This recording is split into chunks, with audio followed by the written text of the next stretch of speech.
Hi, if you want to watch exclusive content with hot girls that you won't watch on YouTube, namely where Naruto roasts Kushina and Mikoto and many other hot girls without restrictions, then visit my Boosty channel at the link in the description.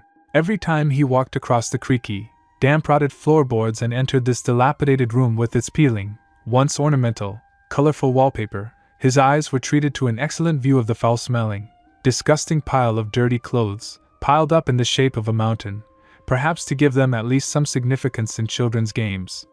The children, for the most part, didn't care what they wore or how they looked, and the children in the orphanage were even more indifferent to such things. All the people of this quarter, which had been living its last days for several decades, and the surrounding areas shied away from them, reasonably assuming that they were growing up to be murderers, rapists and future thieves, who, by the will of character and even chance, would eventually form the new current government, which all respectable citizens would use as a cover. And even such a proud and noble owner of the only jewelry store in the area as Mr. Hogan. Although, it was too early to look into the future. Perhaps, if he had truly grown up among them, he would have become the same, had the same knowledge, moral principles and dirty clothes. But later they would surely have stopped whispering behind his back, and what did they call him? Crazy? Madman? It doesn't matter. After all, it's their problem if they are so ignorant. This ignorance will ultimately come back to haunt them. In fact, he didn't even care at all, but the brain, after a long hibernation, continued to function non-stop, producing such thought processes as a thorough examination and the obligatory accompanying reflections, stretching out in a long train of non-stop delirium, leading deeper and deeper into the thicket of individual chaos. This world, in which he had the audacity to wake up so unexpectedly, at first seemed funny to him, but soon he realized that there was nothing funny here, not even remotely cute, now caused acute attacks of nausea. The worst thing that could be here, he admitted to himself once, not having the opportunity to express his thoughts to anyone else, was undoubtedly the smell.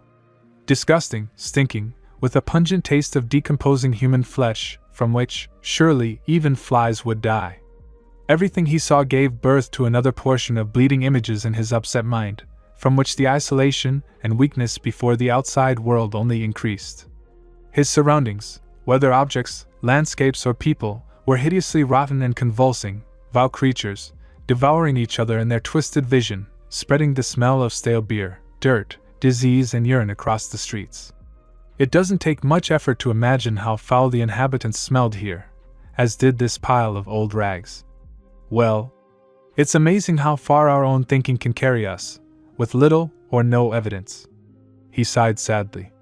Well, there you go, he confirmed briefly, wincing slightly from the smell, but still walking into the children's room. But it all started with a single pile of dirty laundry. He stopped, feeling his weak body fall forward slightly every time he took a deep breath, and it was terribly annoying. As if something weightless but persistent was persistently pushing him, and all he could do was obediently follow this feeling. It took him a long time to realize that it was just a weak human heart, subject to the same squat human vices. It was driving blood through his body with strong jolts, as if it was trying to make up for those years of life that it had spent in a measured, quiet rhythm. After a quick scan of the small room, judging by the unmade beds with greasy sheets, densely overcrowded, he, with apparent calm, reasonably regretted that he had come here at all. The object of the search was never found. Where is this boy? The thought echoed dully in his head, bouncing off the walls of his skull and returning to the very center, painfully falling somewhere inside. A reminder of how much time his internal organs had been resting, allowing the owner to travel through the world of dreams and painful hallucinations. Looking around the old sagging beds again, in case any of the dirty little locals were still in the torn hole from the off-white duvet cover that hung down menacingly to the floor, resembling a mouth torn in death screams. Perhaps if you closed your eyes you could hear the quiet screams of this seedy place, but your head was already too overcrowded. Trying to stop thinking about such useless things as quickly as possible, he quickly turned on the heels of his high boots and rushed out of the room, as if the usual calm step was absolutely desperately hateful to him. Thin pale hands with thin wrists grabbed the shabby wall, fingers slightly stuck in small cracks and dents, as if holding on to a fishing net. In any case, such a precaution would not have been able to hold him if he fell from the shaky stairs, the railings of which no longer inspired any confidence. Having reached the end of the corridor, which seemed to narrow towards the end, which created the feeling of being in some kind of damp, musty cave, the exit seemed possible only through a heavy, massive door, which even the dark growth that had firmly eaten into it, as if it could have a rotten, toothy mouth that would never let go of its faceless victim, if it had already fallen into its 24-hour lunch, would not take. Despite the disgust he felt for this door, but apparently it was only for him that it looked so nauseating, since the local inhabitants were in no hurry to replace it, the young man roughly pushed it, and, almost without slowing down, rushed inside, not even paying attention to the pain that immediately spread from under his bruised shoulder. Painful flashes with unpleasant vibrations crushed the poor hand, the owner of which did not care at all. "You are so unceremonious!" The man sitting at a hard and large table, like any self-respecting persons, just shook his head. "Did you do what I asked?" This man, sitting relaxed in a soft chair with a high, slightly crooked back, among towering stacks of yellow documents, had a rather unusual appearance, to which, as it turned out, you very quickly get used to. Even to the piece of expensive fabric tightly covering exactly half of his face, as if this man was afraid of catching the plague or another bacillus, although even they bypassed their seedy, hardened town. "No," the patient answered firmly, freezing in place, which was a little difficult given the circumstances. "Really?" The doctor shook his head once more, leaving his cozy place and standing opposite his unusual interlocutor. "He's not there." The young man frowned. "If you want to clutter my brain even more with your ridiculous assignments, give me another task. Be more polite, Naruto." The psychiatrist corrected him absolutely calmly, accustomed to such rude answers, looking closely into the unblinking, bright blue, frozen eyes.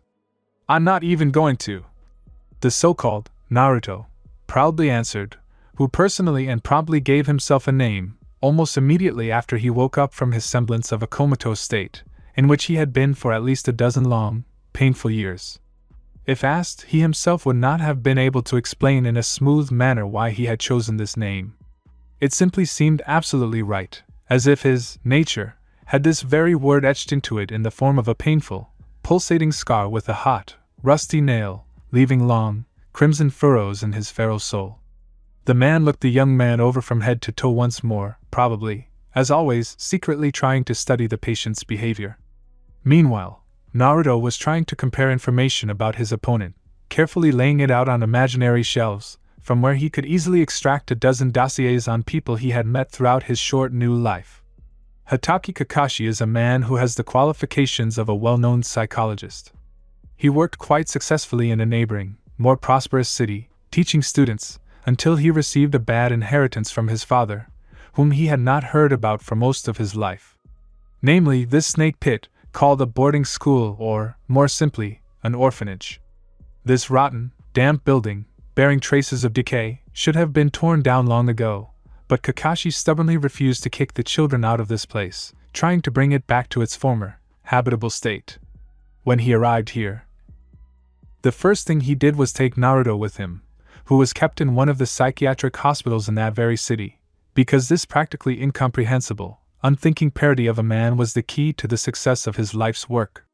Who knew that a change of scenery would have such an effect on a patient? After a long sleep, he didn't even have to be taught to count or speak. Moreover, Naruto immediately unleashed his lexicon, which was excessively rich in negative adverbs and epithets, on Kakashi.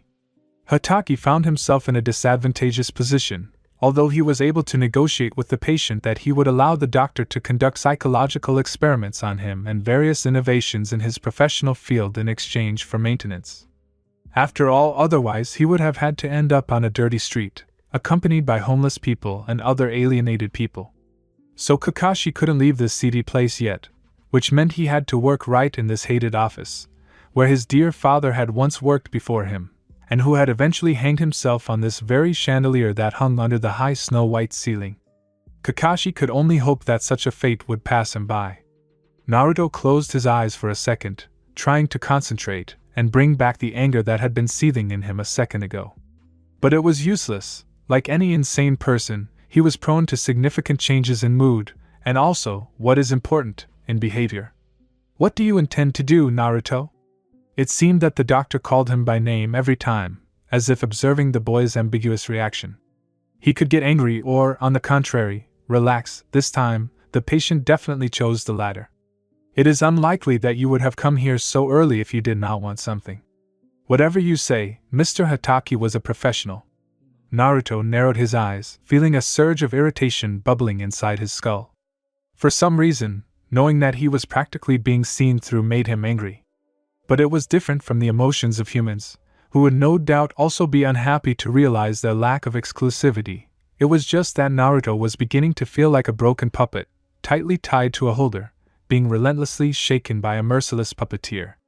"You're right," the young man said sharply, watching indifferently as Kakashi winced in displeasure at yet another rude. I want to leave. We talked about it." Wait. The psychiatrist held out his palms in front of him, on which small scars were visible. "We were only looking at this as an example, remember?"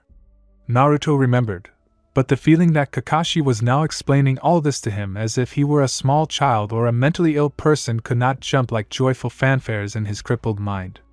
"Of course," the patient replied caustically, folding his arms across his chest. "Thanks for the idea." "No, I won't let you go," Hataki said firmly, trying to figure out the reasons for such a sudden impulse. After all, his patient had never had such desires before. On the contrary, this specimen was characterized by a sedentary lifestyle. So, in the first month of his awakening, he practically never even left his room. But it would be stupid to assume that this was because of fear. It seemed that this primitive feeling had atrophied in Naruto. Hataki had set out such an absurd formulation in his notes, citing as an example Naruto's calm behavior during a fire that happened a couple of weeks ago, when another children's room caught fire. Fortunately, no one was hurt, and the source of the fire was quickly found. But this young man simply stood and looked at the fire, limiting himself to a bold attempt to touch the tongues of flame. It's good that the doctor was nearby. "Yes, and who will ask you?" Naruto asked in the same sharp tone, widening his eyes and putting his hand behind his back, as if he was ready to take out a weapon. It didn't take a genius to understand this threatening hint from a mentally ill person. Whether he could carry out his so-called warning was unknown, but the air in the room noticeably became heavier, as if being absorbed into the bluish walls. "Listen," the man began as calmly as possible, coming a little closer, being absolutely sure that Naruto had no weapon, and all this could be regarded as an unsuccessful semblance of a joke. "Just explain to me the essence of your plans." For the first couple of seconds, Naruto simply looked at his psychiatrist with distrust, as if he was wondering if he should enlighten the man about his plans. "I want to know my past," he responded dully, again falling into a melancholic state. "My real name." Naruto's past was covered with a rather musty veil of obscurity. Kakashi had no idea who this guy was before the doctor practically bought him for his research. After all, to be completely honest, the boy could not even think, having become absolutely lost to society. It is not surprising that no newfangled organization for the fight for human rights was even interested in such things and, in the end, did not stand up for him. But now, having even such a strange way of thinking, he could personally make decisions regarding his future fate, and both of them knew about it. Hataki was about to pick up his notebook and write down such a strange, and at the same time quite sincere, wish of his patient, but with difficulty he restrained himself. What was it that made him so wary if this goal was quite expected from people who don't remember anything? In fact, the most unexpected thing was the so-called want, which was completely uncharacteristic of Naruto. "What's the matter, doctor?" Naruto seemed surprised by the long pause. "Are you trying to figure out my motives?" "Absolutely right." Kakashi nodded, leaning on his desk, but still not taking his eyes off the relaxed youth, as if he could evaporate into thin air. "Then write down that I'm just tired of constant frustration." Hataki sighed, realizing that he had absolutely no idea how to present the information in his report about yet another sudden enrichment of his vocabulary. "Where do you start?" the doctor asked humbly, realizing that he couldn't hold his patient back by force. If he had already got something into his wild head, it would be for a long time, if not forever. "I'll start with the city you brought me from," Naruto exclaimed, emotionally throwing his hand up to the ceiling, staring for a long time at the chandelier, from which for some reason no one had bothered to get a piece of rope. The young man smiled carefree and, turning around, left the office, forcing the man to only come to terms with the inevitability of his plans. At that time, none of them could have predicted what this would lead to. A dry and brittle female voice, broadcasting from the new speakers, announced the arrival of another train. The crowd, scurrying in different directions, resembled multicolored ants, or worms, depending on how you feel about this pulsating picture of life. The iron, knocking colossus, beating out its terrible rhythm with powerful wheels and a smoking engine, appeared in a dazzling arch that blocked out the world of people and nature, which has been associated with it at all times. A transparent glass dome pierced the center of the high whitewashed ceiling, as if opening the way to the most dazzling blue sky. The polished glass cast stunning reflections that remained unnoticed in the general turmoil. The infernal steam engine stopped, representing something inevitable but distantly sublime. A little irritated by the long and tedious journey in the uncomfortable compartment, a young man who looked to be 24 years old stepped proudly and tiredly onto the platform. Slightly languidly adjusting his black hat, the shadow of which covered part of his face like a transparent veil, he slowly began to make his way through the crowd that did not notice him, which was pushing impatiently, unaware of the plans of this man or how dramatically his life could change with his arrival here. He looked carefully and cautiously, as if hiding, at the local population swarming around him and the pretentious furnishings of the recently built station, as if he were seeing it for the first time. Perhaps that was the case. A white seagull, suddenly flying into one of the open stained glass windows, circled above the people, barking at them with discontent in its nasal voice, and accidentally flew into a distant branch, under the arches of which no one walked. The blades of a fan sticking out of the wall immediately left pieces of smeared flesh from the bird, which methodically crawled along the wall, filled with shadowy twilight. The blond boy standing far from the crowd was the only one who noticed this bloody massacre, but he only grinned, nodding his head in satisfaction, as if he had expected this. Expected that this place could not lay claim to this majestic, fragrant appearance, which it seemed at first glance. Sharp blue eyes seemed to be fixed on the vague figure in the black cloak, easily distinguishing it from the general mass.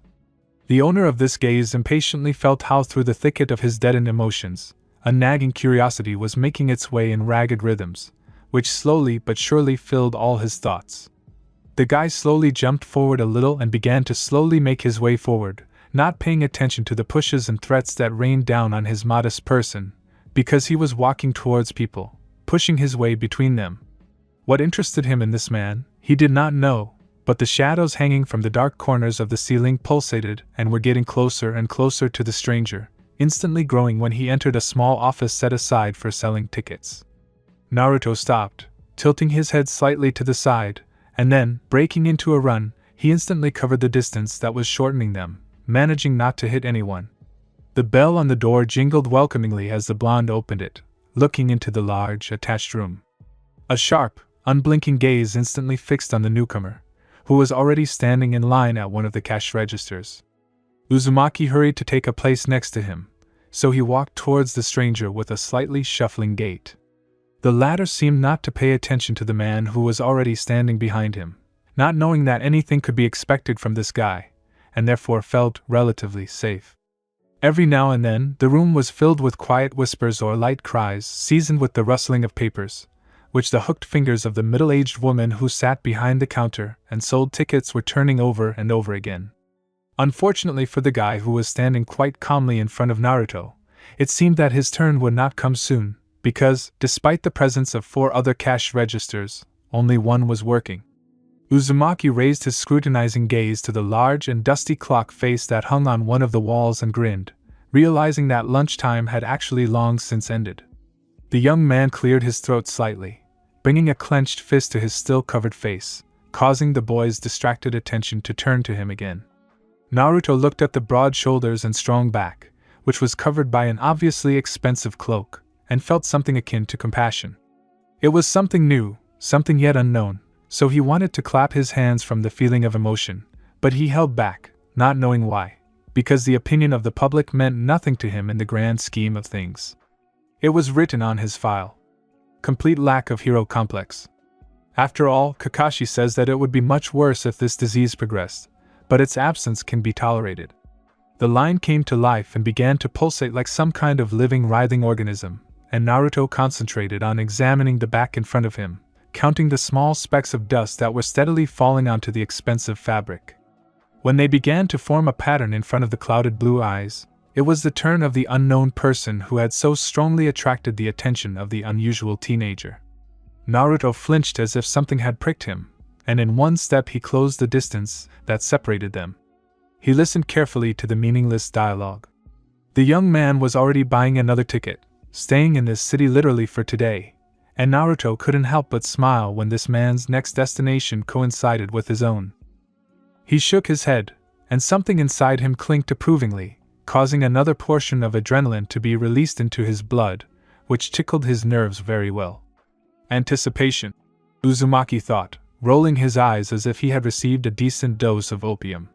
He licked his suddenly dry lips impatiently, catching the eye of the man who was reading an old newspaper that lay on a table nearby and staring ahead again, closing his eyes and taking in the information he had received.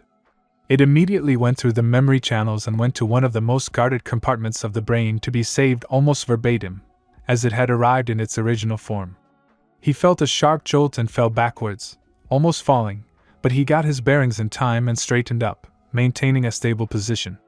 "Sorry," the man in the hat whispered and quickly disappeared, drawing shadows that grabbed the edge of his cloak.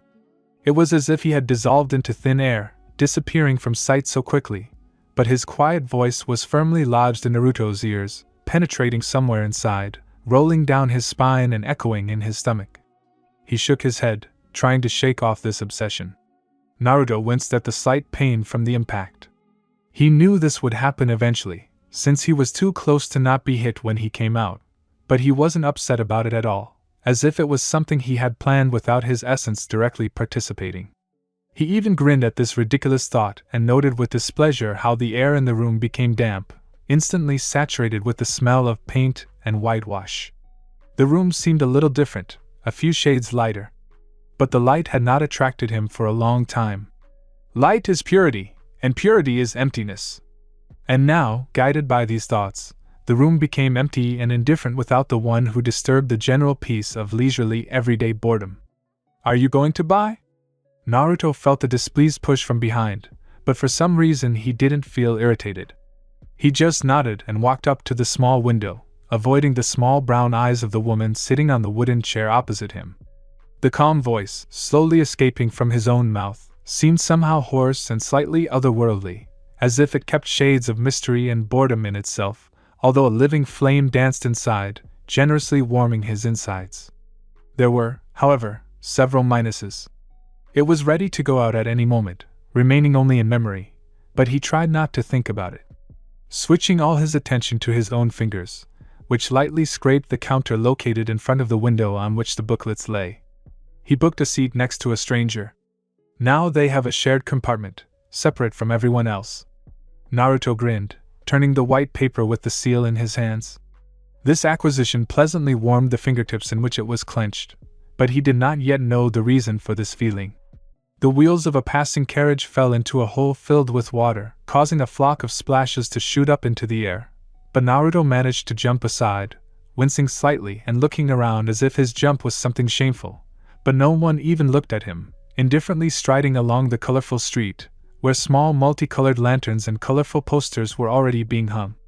Preparations for the holiday were in full swing, but Uzumaki, who jumped over a dirty puddle, did not even inquire in honor of what event the country was going to sleep together on one of the days of the calendar.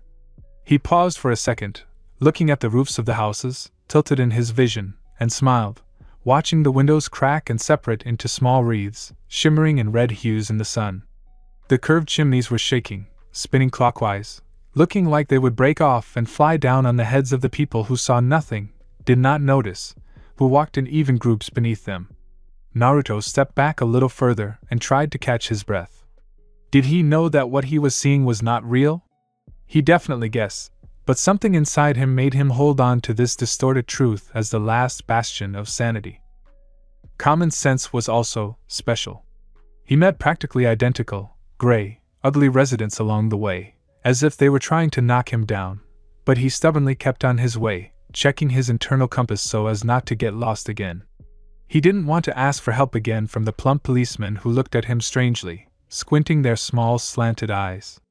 He adjusted the high collar of his buttoned-up waistcoat and raised his eyes to the rapidly blackening sky, ready to pour down with clean drops of rain.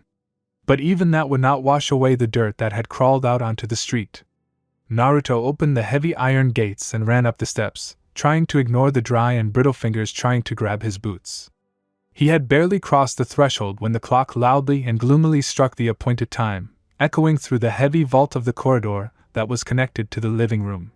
From this room, children's babble and stifled laughter could be heard, and Naruto, who was already about to go there, tried to pass by the next arena for children's games as unnoticed as possible, believing that they should not concern him in any way, even during exclusion. And he didn't want to get involved with children. They didn't get along very well. Naruto even tried to kill a couple of the persistent bastards, but something stopped him every time. Uzumaki shook his head and moved up the stairs, thinking about how he had arrived just in time to hear the chimes of the clock, as those sounds had done such a masterful job of hiding his sudden appearance.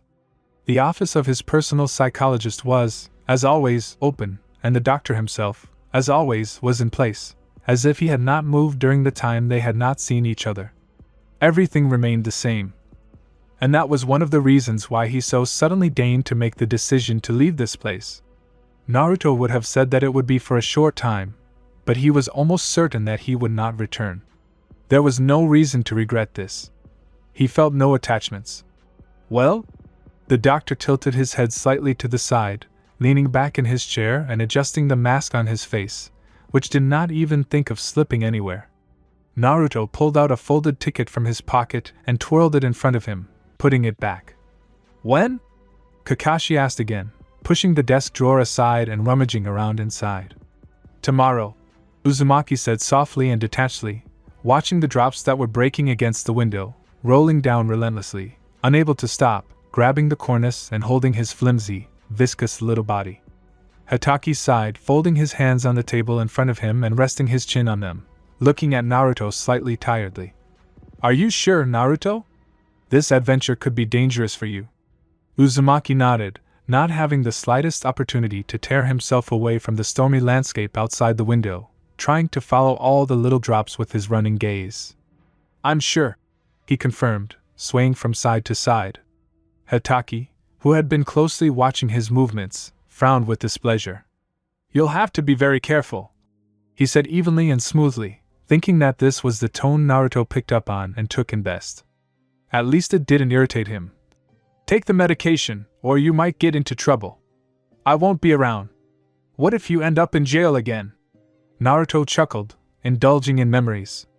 Back then, he was released because he was mentally ill, handed over to the doctors, and now, on the contrary, he was going to prove his so-called humanity. So this excuse became meaningless if he did not want to fall into the hands of completely different doctors than his psychologist friend. I know all of this. Uzumaki closed his eyes, and when he opened them, Kakashi was already standing in front of him, holding out a couple of capsules that lay on his wounded palms. Shall we have one more session for the last time? Hatake practically whispered, and Naruto only nodded in agreement, taking the medicine from the doctor's hands and walking to the old couch located by the left wall. The beginning of a new day was usually marked by the inevitable scream right next to your ear. But this day, apparently, decided to be different from the rest. Naruto woke up on his own, at dawn, not cherishing the dream of personally nailing a lock to his door so that the vile inhabitants would not bother him with their useless chatter, which almost always boiled down to simple mockery and ridicule. Basically, Uzumaki was in the side, but sometimes he did not hold back and then the children had to be nursed in the psychologist's office. You could say that they were just lucky. Uzumaki happily climbed out of the bed, which seemed to be falling apart under his weight, but there was something else in the air, something that made him look at the defenseless sunlight breaking through the translucent curtains, without the slightest association or perception of it in a distorted form. He guessed that this was just the consequences of the psychotherapy carried out last night, but he was not sure that such a result would last long. And somehow he didn't want everything to remain exactly like that. Inside, everything was going off the scale with the feeling that he was missing something, something immensely important, but hidden from the ordinary, uninhibited mind. Was he right? Naruto didn't knock on the door or say goodbye to any of the locals, either because he didn't want to, or because he had his own reasons for not liking these people. In any case, the fact remains a fact. He simply walked out of the house, unnoticed, and slipped invisible into the gloom of the pre-dawn fog. The extraordinary freshness that had set in after the rain enveloped him in a powerful and thick stream, and his new, clean clothes reverently absorbed this humidity, and seemed to breathe, enjoying it. It was even good that yesterday's rain had hidden the usual nauseating smells of this place. He sighed with relief and concentrated on his feelings and the sound of his own steps, trying not to pay too much attention to the screams of the prostitutes cooing in the gateways since early morning. Whether he wanted it or not, the life of the wretched quarter never stopped for a second, burying the image of a normal life if he entered here even once. How offensive that he himself walked here constantly, not limiting himself to just one time. But Naruto just grinned, allowing his memory to lead him straight to the train station, hoping not to get lost on the road of life. He didn't think his life could be better. Unreasonable, thoughtless actions were the only thing left for him to diversify or at least start his life. It couldn't have been any other way, he admitted to himself, surprised by the sardonic, open tone that mocked him, throwing up sobering memories from the mental hospital that surfaced without his knowledge, echoing with incomprehension in his nervous system. Thin fingers carefully and quickly adjusted the bag that he was carrying with him, with his belongings, and tried to quicken his pace, perfectly aware that he, in principle, still had a lot of time and there was no need to even leave so early, let alone run to the station itself, towering with its ideal cylindrical dome, above the other buildings, smoking chimneys for lack of another perspective. He stopped against his will and slowly raised his gaze upward, examining the slowly spreading smog, firmly eating into the thickening sky, turning it gray and spreading sharp echoes of soot in the wind. Trying not to breathe, Naruto slid through the open heavy doors and relaxed, leaning against the back of one of the benches standing nearby, intended for resting, but partially used for other purposes. The fatigue in his legs reminded him of itself, but he was in no hurry to sit down, having no real basis to justify his actions, which lived a separate life. But wasn't self-digging the only thing left for him to do? He looked at the bench carefully, and tried to understand the reasons for his mind's ardent unwillingness to submit to common sense. It felt like two beings lived inside him, and he, as luck would have it, had been given the mind of a newborn and inexperienced creature. And the other one simply controlled him, invariably dictating his will and the desired result. Someday, misunderstandings and disagreements threatened to blossom between them, and Naruto waited for this moment, fidgeting impatiently and watching, as if from the side, the omen of his personal apocalypse. By the way, he once again glanced around the suspicious area, the alter ego that had interested him, and nodded in annoyance, cursing the psychotherapy sessions, or rather, their practical activities. Nothing surprising was found on the newly created bench. But there was still something that calmed him down, even if he didn't see the true essence of things. Something inside him was whispering the right option, not wanting to leave its creator, and perhaps even its bearer. Certain prospects were discerned in this, and he, being confident in his own exceptionalism, simply could not help but smile, looking at these now alien people, who seemed to him to be base creatures. The wait promised to be long and extremely tiring, so he already regretted his arrival, so his legs involuntarily carried him for a walk. And at the same time, to examine the situation around him.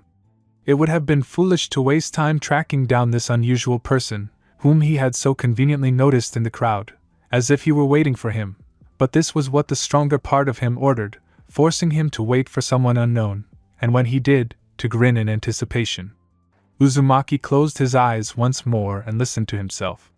For a second it seemed as if he heard the sound of a drop falling from somewhere above and breaking on the transparent surface of the water, and then everything went silent, leaving him in this empty silence, completely alone and even broken. In a few hours he managed to travel through the space available to him twice, or even 3 times, and each time he invariably noticed something new and constantly discontentedly accused himself of inattention, since he was unable to see this or that object the first time. But now that he was back, he noticed that his train had just pulled in, and his legs were a little weak. The recent impatience had suddenly turned into an itchy feeling. The same elegant black figure slid into the carriage among the very first, as if he was disgusted to remain in this city even for a minute. Uzumaki chuckled, and curiosity once again took root in his heart, giving his legs an accelerated rhythm, which were already rushing towards the open metal doors. Taking his last breath, he impatiently flew up the small stairs, awkwardly pushing through another crowd of grouped people who could only curse, nothing more. There was a scratching sound inside as he stopped in front of the closed door of the two-seater compartment, as if giggling at the frightened trembling. Naruto shook his head, fighting off the sudden urge to turn and walk away. His skin tingled slightly and his head clouded over, driving his bad thoughts away and returning him to icy, blind confidence and hot, molten curiosity. Uzumaki made a choice, allowing himself to drown in this feeling, letting the stronger part of him, awakened from sleep, take control of his body through the impatient anticipation of meeting an interesting subject. The door of the new carriage, slightly shabby at the edges, creaked slightly, letting another person into the small room reserved for just two. The sharp gaze of bright blue eyes instantly focused on the man taking off his coat, as if he knew exactly who he was addressing. In his peripheral vision, he could see the sets of sheets hanging from the top bunk like shreds of flesh, and the lanterns that peered with their yellow eyes into the uncurtained, murky window, as if fogged with unshed tears. The air was filled with a persistent, damp smell, mixed with something sweet, but at the same time poisonous enough to be dangerous. The young man calmly hung his coat on a small hook nailed to one of the walls and threw his hat on top, finally allowing the curious stranger to see part of the snow-white skin of his neck, which the sun had certainly not touched, and the coal-black hair that stuck out in sharp strands at the back of his head, and simply fell in front, framing his sharp chin. Uzumaki quickly turned back to his place, also pulling off his comfortable vest, which he immediately regretted, since the shirt wasn't very warm, but it would have been much stranger to sit in outerwear. "Hello?" Naruto decided to greet him too loudly in the silence that had fallen, slightly tugging at the edges of his tight black vest. He turned around and immediately found his gaze on the open palm extended to him in a friendly greeting. The guy didn't really like tactile touches, but now, for some reason, he didn't particularly mind, calmly shaking the hand of this young man, who didn't miss the slight shudder that ran through the blonde's body. "Are you frozen?" his companion suggested, carefully examining the face of his new acquaintance, probably not even suspecting that he had been watching him all this time and had chosen this place on purpose. At least, that's what Uzumaki thought, as he simply nodded, noticing with displeasure how his own obsession was passing, leaving him uncertain and weak under the incinerating gaze of inky eyes that had seemed red a second ago. I even wanted to turn around and take a good look around to see if this little room had changed. He didn't last long. Slipped a lazy thought, unhinderedly settling into the chambers of distorted judgments. The stranger looked at him carefully once more, slightly squinting, but after that, he immediately acquired a detached look, as if he was not at all interested in Naruto's presence in this compartment. "Uzumaki Naruto," the blonde introduced himself, turning his back again, trying to shove his luggage onto the top shelf, while realizing that his height did not allow him to do this, so he had to stand on his toes. A decisive warmth enveloped his back, penetrating to the very bones, and the next second a soft, slightly rough male voice sounded right under his ear, which involuntarily took his breath away. "Uchiha Sasuke," the fellow traveler introduced himself, helping Naruto push his bag, without touching his body at all, as if teasing him. Uzumaki woke up only when his interlocutor moved away from him, sitting down in his place opposite. Naruto smiled slightly, trying not to show his indecision and slight bewilderment mixed with satisfaction. He knew that this subject would not make him disappointed. He even wanted to raise his hands to the sky in gratitude to the invisible being who controlled destinies, but instead, he obediently sat down on his still unmade bed, not daring to take his eyes off his unexpected interlocutor. It seemed that neither of them were embarrassed by this staring game, since neither of them said a word, simply looking at their silent opponent, not wanting to focus on anything else. A tense silence hung in the room, penetrating every crack of the compartment, separating the two from the rest of the world, and it was at that moment that the boarding was announced complete, and the wheels of the steam engine began to spin, with a slight jolt, taking with them the people swarming inside. Uzumaki closed his eyes and allowed himself to be distracted for a moment, thinking about the fact that he might not return to this city again. Well, or he will return, but completely different. Uzumaki was counting on this. Finding himself back in reality, the guy noticed that the connection with his interlocutor had been broken, and now he was simply studying some yellowed papers, and on the table between them rested a black case, trimmed with velvet along the edges. Naruto took a deep breath, and the smell brought back memories of old books and the library that his room had been adjacent to before the renovation began. Yes, he did not read any books at that time, he did not get up and speak, simply wasting his time on senseless oblivion, which wrapped him in a foggy, glittering cocoon, firmly blocking him from the outside world for some reasons of its own, as if they really existed. It was in those moments, despite his weakness, that he felt most protected, creating barriers for the outside world. He sighed, regretfully remembering all this. His own hand involuntarily covered his tired eyes, slightly massaging the heavy eyelids. Why did his protection fall? Was it past its expiration date? Or maybe there were reasons for this. The reasons for my awakening, Uzumaki formulated, looking at the colorful flashes blooming in the pitch darkness. The rustling of papers that reached him implied the end of the work activity of his interlocutor, who, as he felt, glanced in his direction every few minutes, but Naruto was not going to think of anything to start a conversation and finally satisfy his raging curiosity. Inside, he had a presentiment that a pretext would soon be found, although he would have to sacrifice his truth for it, but he was not too greedy not to try to help his charming, mysterious fellow traveler also dampen his own curiosity. Uzumaki grinned. Before Naruto could withdraw into himself once again, allowing his own thoughts to carry him away from reality, it seemed that his bored interlocutor decided to make another attempt at a more friendly acquaintance. So, Naruto, a rustling mad voice instantly broke through into the chest, passing along the ribs and giving a languor in the stomach. Uzumaki did not show how much he was worried about such behavior of his body, but he was undoubtedly alarmed. Aren't you too young to travel alone for such long distances? The blonde folded his arms across his chest and, tilting his head slightly to the side, pursed his lips, completely unable to understand such a question. It simply did not fit in his head, so to speak. But then, a certain thickening veil fell from his eyes, as if something inside cleared up. I'm older than I look. He shook his head, noticing how carefully the black eyes were watching his every movement. And right, how did Naruto know how strange, but at the same time, attractive he looked? Not so much that someone like you would be sent on a long journey without hindrance and unanimously with a calm soul. Sasuke grinned with the corners of his lips, but at the same time, his usually stern face, frozen in its indifferent beauty, acquired a number of striking changes, from which Naruto could feel how his heart skipped a beat, and his palms became slightly sweaty. What the hell? He thought discontentedly, clenching his fists as if his condition was so obvious, and pondered the words of his new interlocutor for a couple of seconds.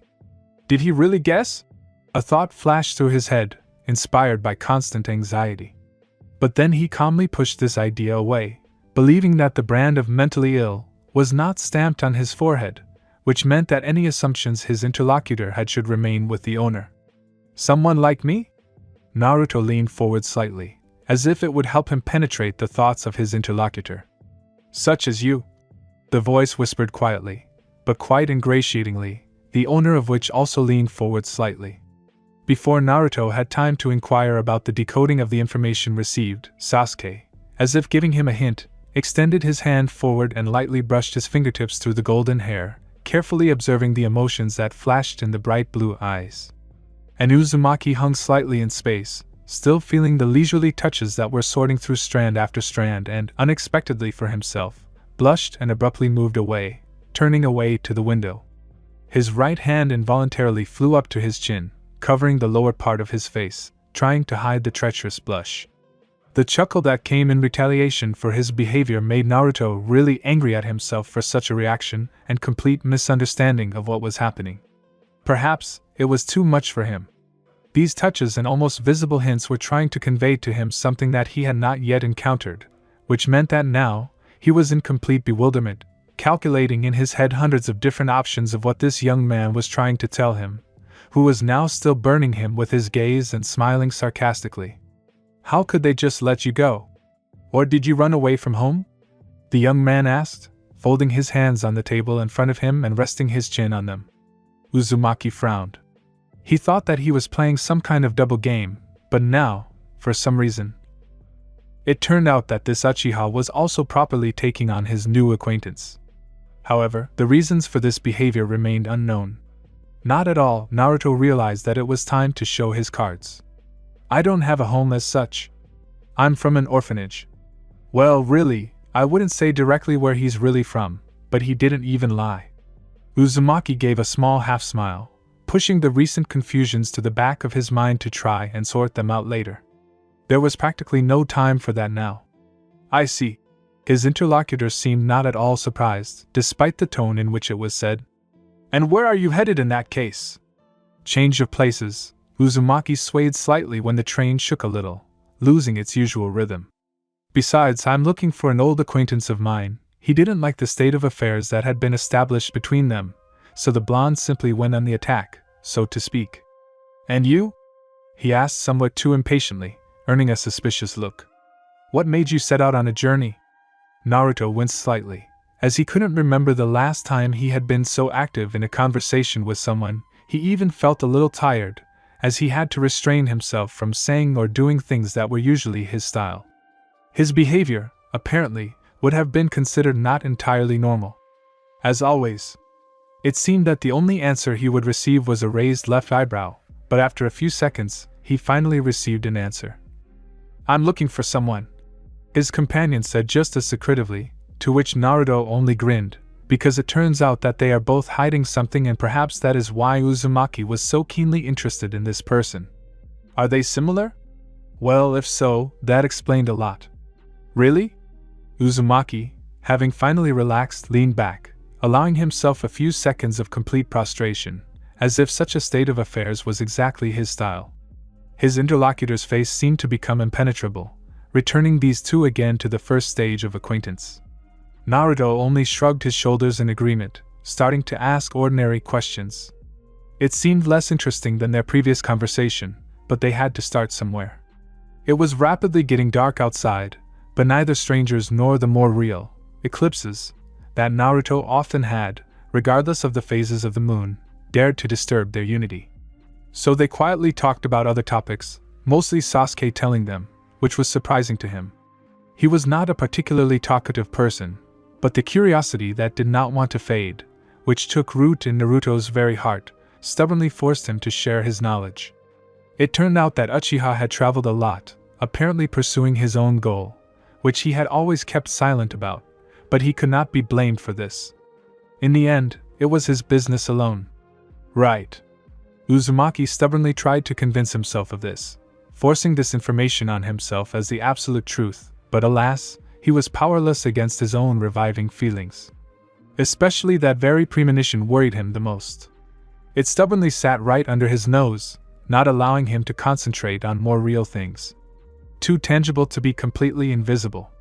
A couple of times, despite the apparently calm and friendly environment, Naruto sometimes had the opportunity to notice how his perception was strikingly different, depending on his alter ego, that sometimes he woke up, but, as if wanting to remain unrecognized and unnoticed, curled up in a corner of his consciousness. Uzumaki had already gone through something similar, but stubbornly did not understand the reason for such unusual behavior. Perhaps he will only learn the right when their minds finally merge, making him whole? The constant waiting was starting to get tiresome, but there was no other choice. He only hoped that by finding his past, his memories, he would be able to find the desire to exist and, in the end, understand what to do next. Sasuke, too, apparently noticed something strange in his interlocutor's behavior, but kept quiet, also, probably, considering that it was none of his business. But something invisible, but quite tangible, seemed to push the carriage, causing Naruto to fall forward, practically sprawling across the table, and Sasuke, on the contrary, painfully hit the back of his head against the wall behind him, yelping in displeasure, but not allowing himself any other expressions of feelings. But this was not the most fateful thing that this push carried with it, namely, Naruto's bag, which stood on the top shelf, fell to the floor by inertia, having the carelessness to somehow open and spill almost all of its contents. Mostly glass jars with small tablets, which naturally shattered with a clang during the flight. Naruto, somehow insanely, not yet having come to his senses, looked at these small healing stones scattered all over the floor, and he remembered white flakes, large, like these tablets, of pure snow, carrying in itself almost as much oblivion. The first couple of seconds, after the normalization of the train's movement, those in the compartment did not move, fully understanding that Sasuke, unfortunately, saw something that by definition was not intended for his eyes. "Sorry," Uchiha said melancholically, as if it was his fault for this unintentional stop.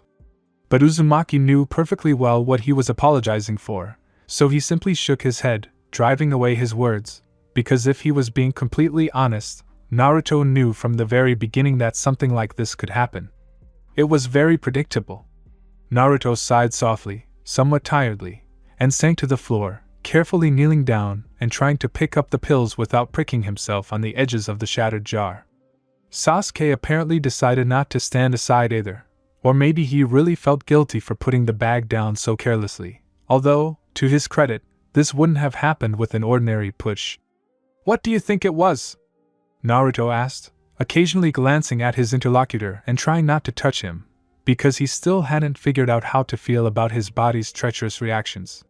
"Some kind of accident," Uchiha shrugged, carefully removing a sharp piece from the groping hands of his attentive opponent.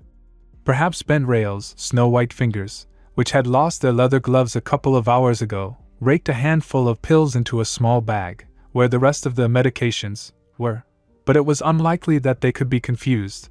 They were too different even in color. They were only recently laid on this section of the road. Naruto nodded, agreeing with this version, and hesitantly looked under the young man's right hand, where an unbroken bottle lay unnoticed. And it was good that it wasn't broken. Inside was a cloudy liquid, clearly intended for particularly exceptional situations. Just as Naruto was about to pick her up somehow unnoticed, the Uchiha's hands, without his mention, groped for her next to him. Uzumaki watched calmly as the young man glanced at the label, where the composition of the solution was written, so that the blonde could prepare it himself, but it was a real unpleasant discovery for him when the Uchiha's eyes slightly widened, and then he frowned, sharply turning towards Naruto. There was no mistake. This young man knew exactly what these medicines were for. And if earlier, taking into account only the pills, it could be attributed to Naruto's poor condition, now he had every reason to assume what the guy sitting in front of him really was. After all, it wasn't every time that an ordinary person was trusted with psychotropic drugs. And once again, the impenetrable truth of contradictions that were written in each other's eyes grew between them. Naruto looked for support, and some kind of chance in the inky eyes, but instead he saw a sentence, which made the light in his eyes dim a little, and the sound of the water became more distinct. "Who are you?" Sasuke narrowed his eyes and moved a little closer, causing Uzumaki to involuntarily crawl back a little, resting his back against the seat. "Just medicine." He shrugged indifferently, finding so much irony in the situation that the smile itself slid off his lips, firmly settling into the general atmosphere. But it seemed that Sasuke had his own opinions on this matter. He straightened up, getting to his feet, and Naruto involuntarily had to raise his head to meet their eyes again. And in the following minutes, everything developed too quickly. He was slightly stunned when he was pushed, collapsing onto the slightly hard bed. Sasuke, blazing with righteous anger that radiated from his eyes, hung over him, practically crushing Uzumaki with his body, which made him unable to move or say anything. One could also attribute this situation to the one that happened almost immediately after they met, and put it in the piggy bank of bad cases. But alas, this time everything was different. The snow-white hand confidently squeezed the guy's throat, tearing light wheezing and muffled attempts to break free from Uzumaki's chest, but his head was already starting to spin. The next question involuntarily stumped Naruto as soon as he opened his eyes again to be confronted with the black abysses that seemed to be swallowing up his life and soul. "Who sent you?" the icy voice said rudely, without the slightest regret, so different from the friendly tone with which he was initially greeted. Uzumaki only dug his nails into the offender's hands before the fingers on his neck dug into it even more sharply. Naruto no longer understood what exactly was being asked of him. Reality was rapidly fading, and his eyes involuntarily rolled back. Uchiha, seeing how the fluffy black eyelashes were trembling, loosened his grip and heard a convulsive sigh. A more or less intelligible gaze stared into the inky abysses, shamelessly and without a drop of fear looking at the young man. An icy calm was spreading inside Naruto, tightly fencing off any fears and even pain, to which he eventually grinned, unclenching his fingers from the hand squeezing his throat. This imaginary calm was reflected in a cool stream from the walls and ceiling, firmly holding him, pleasantly making its way into the very insides, calming the red-hot nerves. "Do you want to talk?" he asked with interest, earning a frown full of unspoken anger. "Who sent you?" Sasuke asked harshly, comfortably positioning himself on top of Naruto, still not daring to remove his hands from his thin neck. Uzumaki even imagined for a second how she would break in those strong hands, how her vertebrae would crunch, and how his own eyes would freeze, turning into snow-covered lakes, foggily looking at life on the other side of the world. "I don't understand what you're talking about." He irritably tried to kick the brunette who was so casually sprawled on top of him, but it turned out that he only awkwardly patted Sasuke's side with his leg. The Uchiha immediately squeezed between his legs, calmly pushing the other one aside, moving even closer. "It's true," he added, frowning with displeasure. Also, the swaying of the train created a slight vibration and quite confident jolts. Naruto felt his own heart jump, and he himself blushed a little, for which he sincerely began to hate himself. How could he even assume, even if quite indirectly, something like that in such a situation? This was not part of the concept of his own sublimity. This brunette allows himself too much from Uzumaki, and he, as if in spite of everything, gives in every time. His answer angered the man, as evidenced by his tightened grip. "Then how do you explain where you got this from?" Sasuke nodded towards the jar placed on the floor. Uchiha once again, more calmly, realizing that the cornered victim would not go anywhere, removed his hands from the throat, and placed them on both sides of the blonde's head, for which he received a grateful sigh. The tense situation did not want to smooth out, and Naruto stubbornly did not want to tell the truth that this guy, whose face was so low that he could feel his breath on his skin, causing a slight discomfort in the form of dizziness, so boldly demanded of him. The Uchiha chuckled slightly, sarcastically stretching his pale pink lips, and apparently understood that Naruto was not the type to be pressured with threats or pain. As if this blonde, outwardly completely calm, lying under him was not afraid of not just the fate that the bloodthirsty and cruel eyes of the Uchiha promised him, but also death itself, which seemed slightly illogical due to his youthful age. Sasuke decided to go the other way, as Naruto realized a few seconds later. He simply changed his anger to mercy, knowing exactly what to press in the case of this strange guy, whom he, in theory, saw for the first time in his life, but managed to study properly. Uzumaki involuntarily turned his head to the side when Sasuke touched the soft skin of his cheek with his nose, not realizing that he had opened access to a neat ear, onto which the Uchiha's thin, cool lips immediately moved. A warm tongue, creating a real contrast, lightly ran over the auricle, leaving a wet trace, thereby causing a shiver in the body beneath it. Uzumaki opened his eyes wide in disbelief, lost in emotion, hoping that Sasuke would not notice this weakness of his, but the satisfied chuckle that sounded in his ear confirmed his fears. Naruto didn't understand what was wrong with him. Now he was finally convinced that Uchiha was hinting at some kind of closeness, which, to be honest, the blonde hadn't counted on at all. He even winced just thinking about it, not having any concrete ideas. Such a prospect seemed so miserable and disgusting to him that he could only stare blankly at the happy newlyweds and the whores working in the alley. Too horrible, nauseating, disgusting, repulsive, insignificant. Nice? A wet tongue slid inside, causing a convulsive sigh, reaching for thin fingers that readily grabbed onto a beautiful, carefully ironed shirt. So, Naruto's hot breath passed over the ear wet with saliva, provoking a light moan, muffled by the pillow into which Uzumaki stubbornly buried himself, risking suffocation. "You will tell me, right?" Even in the atmosphere where bright flashes of desire blossomed like a wild flower danced, languid drops of the Uchiha's voice were heard, not hiding the dangerous poison that threatened to penetrate the poor guy spread out under him.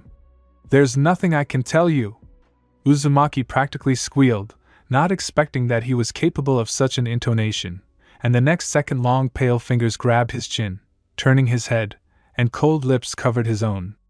How an inopportunely taken deep breath, due to the absence of such a barrier as a feather pillow, served the young man's purpose, unceremoniously penetrating through the soft parted lips, unceremoniously invading someone else's mouth. Multicolored sparks danced before his frozen blue eyes with dilated pupils, flashing every time his own tongue touched the tongue of the man who had managed to kiss him without fear of any consequences and without caring about all the oddities. The very awareness of the kiss paled in comparison to the awareness of who exactly and why had been tempted by it. But before Naruto had time to somehow comprehend and properly tamp down his ideas about the current situation, he began to respond to the kiss without noticing it, at first just moving his tongue, complaining about the strange, unfamiliar sensations that had the audacity to overwhelm him right now. His eyes closed on their own, and the reasons and questions remained on the back of his mind. The rocking of the train lulled him, but he didn't want to sleep at all, and it wasn't possible. Naruto felt as if he was rocking on the waves. He had never felt so liberated in his actions, but now, having met this strange man, the only thing he could do was just go with the flow, because, no matter how you look at it, he really didn't have the information that the Uchiha needed so much. The kiss couldn't last forever and Sasuke pulled back a little, swallowing the air that suddenly seemed fresh. Uzumaki, coming to his senses, immediately covered his mouth with his hands, confusedly noticing the specific taste that remained in his mouth. "Now," Sasuke raised himself a little, grinning slightly. "Tell me. What exactly?" Uzumaki muttered, frowning in disbelief, involuntarily freezing every time he felt his body touch someone else's. It was too exciting. Naruto had to worry about how it would affect his disinhibited perception. "Will there be any side effects after this meeting?" Sasuke lightly stroked his side, taking advantage of the fact that Naruto was still covering his mouth, unable to stop it, because he was afraid that the kiss might resume. "First tell me," Uchiha thought for a moment, "where did you get so many of these medicines, including this?" He emphasized the last word, as if the jar with the solution was something truly terrifying. Naruto even felt inferior for a couple of seconds, which had never happened before, despite all his experience, contained in the skill of disappointment. But Naruto knew perfectly well that he didn't want to answer that question. He didn't want Sasuke to know about the affliction. It seemed so personal that it seemed simply impossible to tell him about it right now, despite the fact that a part of him had long ago foreseen such an outcome of events where he would have to sacrifice his truth in order to get something in return. But even his second part was somewhat confused, not counting on such a violent reaction from the interlocutor. The long silence apparently tired the interlocutor. "Look, I noticed that you were following me on the platform." Uzumaki's eyes widened as soon as he heard this. He had no idea that he could be discovered. Could this guy really distinguish him from the rest of the crowd as easily as Naruto? "Only before I thought that it was because you liked me?" Naruto was already ready to nod, because it really was so, but realizing that Sasuke was again hinting at something he had not even thought about, he only impatiently waited for the continuation, trying not to pay attention to the light strokes that the Uchiha generously supplied him with. "It's just that you're not the first." But now, Sasuke again bent down a little closer, forcing Naruto to literally press himself into the pillow, looking around warily. For some reason, the thought of screaming was born in his mind only now, but was immediately suppressed by his own pride and even more curious emotions. "Now I'm almost sure that you're as interesting on the inside as you are on the outside. Tell me nicely, who gave you this jar?" Naruto rolled his eyes, beginning to understand the current situation, and it somehow became easier, but this ghostly weightlessness did not please with prospects at all. How not to freeze, again in the usual state, when you forget even to blink, not to mention any attempts to exist. "You were wrong," Uzumaki concluded, now looking calmly, without unnecessary emotions, into the eyes of his interlocutor, which were beginning to acquire a barely familiar blood-red demonic hue. "You were wrong. Are you saying I thought you were following me?" "Not for long. You seemed different to me," Naruto answered sincerely, removing his fingers from his mouth. Now he believed that when he told the whole truth, he would cease to be interesting to this subject, who in fact turned out to be too suspicious. "True, not without reason. So I became interested in you." He shrugged his shoulders, catching himself a little too late. "Not in the sense that you think." Usually people don't have the habit of following and buying tickets next to a person you see for the first time in your life. Uchiha narrowed his eyes sarcastically, meekly pressing his lips to Uzumaki's parted lips, eliciting a surprised sigh. In principle, he immediately pulled away. And now it turns out that you have a rather interesting flask with a psychotropic potent substance that... It's for me, Naruto interrupted, noticing how cold his own voice had become. Exclusively for me. I don't know what you were thinking, but you're wrong. He closed his eyes for a second to catch his breath. And I demand an apology.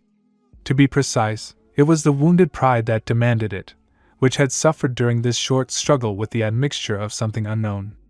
The interlocutor did not answer, but his gaze was clearly disapproving. The red flashes became more distinct. You know, Sasuke began, not even intending to change his position, despite the fact that this guy had decided to tell the true reason for storing the drugs, as if everything suited him.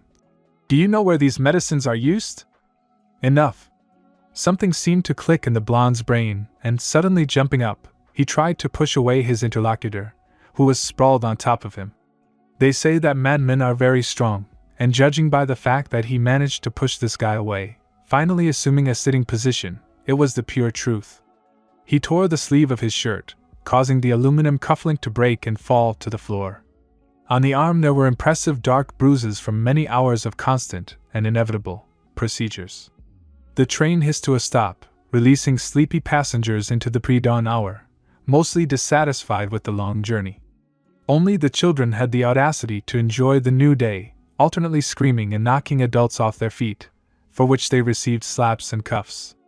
Naruto waited for his turn to go down, holding his bag with both hands so that the hapless thief couldn't snatch it from under his nose, thinking about the situation that happened to him in this very carriage, previously hidden from him, seeming like some kind of fateful choice. Was it really like that? He didn't know, but he really wanted to know about the consequences of this meeting. And since desire is a real luxury for him, he could do nothing about it. This feeling filled him, shamelessly invading the halls of reason, firmly entrenched in his thoughts. He approached the edge, intending to jump onto the platform, but saw how a hand covered in expensive black leather gloves was given to him to help him. He could not help but recognize this person who decided to do him a small favor, but nevertheless he accepted it, although it did not quite coincide with his usual behavior. A strong grip squeezed his palm as he stepped onto the asphalt, lingering slightly longer than necessary, but Naruto hardly seemed to realize it, unlike Sasuke, who was looking at him strangely. For a few seconds they didn't move, looking into each other's eyes, but then something made Uchiha smile guiltily and take the bag from the blonde, throwing it over his back, and then simply walking forward. You don't have to see me off, Naruto protested, catching up with his companion, who was heading towards the river, where there were stunning views of a gray unfinished bridge, pieces of which were being submerged in the water. In any case, to Uzumaki it seemed destroyed, as if a giant had stepped on it with a huge paw, rather than truly under construction. I am guilty before you. Uchiha chuckled slightly, looking in his direction from under the hem of the black hat that suited him so well. And yet, Uzumaki shook his head, trying not to get too immersed in the motives of this man, whom he stubbornly refused to understand. I'll take you to the hotel. This is your first time here. Uchiha chuckled indifferently, pushing his way through the crowd of onlookers gathered near the stand with the posters hanging. Not really. Naruto sighed, looking up at the gray sky, which sparkled and pulsated, tearing off flakes of clouds that floated separately from the rest of the mass. Chapter 6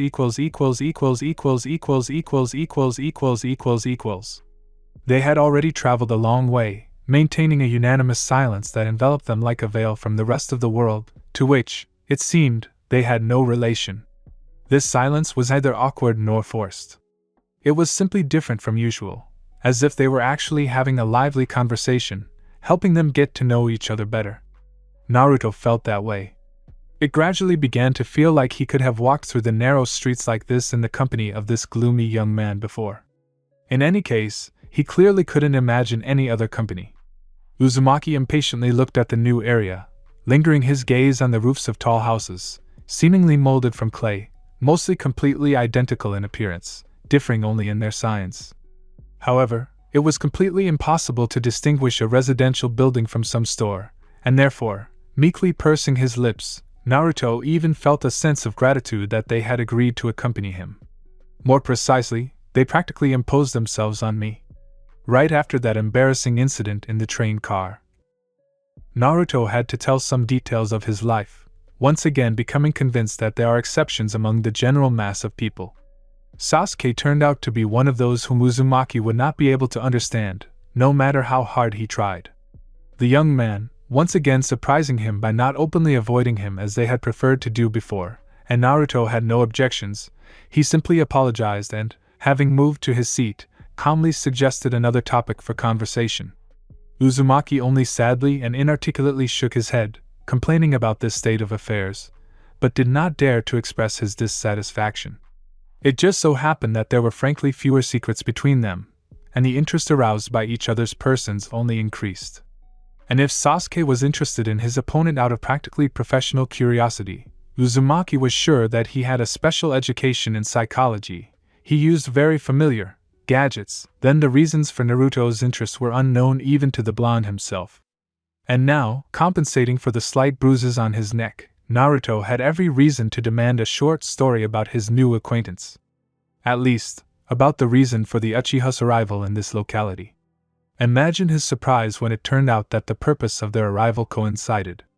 Namely, they were looking for the same person, for different reasons, of course, but it was time to think about the importance of coincidences. They had just crossed over to the other side of the silent river, the waters of which had frozen in their stillness, as if luring them with promises of the same ghostly calm, when Sasuke apparently decided to take a short break. "Aren't you tired yet?" A quiet voice rang out, penetrating Uzumaki's thoughts, tearing him out of his reverie. Naruto shrugged, still feeling his legs noticeably heavier. However, it seemed so insignificant that he even considered continuing on his way. But the Uchiha was still standing in place, slightly leaning on the high parapet, keeping him from falling into the murky waters. Naruto sighed lightly and also looked towards the river, examining the grotesque unfinished bridge, and thought that this picture, which was based on grayish-black colors, involuntarily raised his own mood from a dead point. And yet, Naruto turned towards the voice, noticing with displeasure that he couldn't see the speaker's eyes. "I don't understand you. In terms of?" Naruto fell onto the hard bed, turning over on his back with satisfaction. He and Sasuke had parted ways 15 minutes ago, and now, already resting in the room he had just filmed, Uzumaki had the opportunity to properly think over his short but significant adventure. At first he thought about where to record this meeting that had led to such consequences. It even evoked a certain feeling of pride, because he had arranged their meeting himself, as if looking into the future, he had foreseen their further clash. Naruto closed his eyes, asking his own calm mind if this was really so. After all, who knows? But it stubbornly remained silent, making noise in the back of his mind with the sounds of dripping water. Uzumaki felt how his thoughts gradually dissolved, and he himself went under the water, evenly filling him. It took him a while to realize that it was just a dream.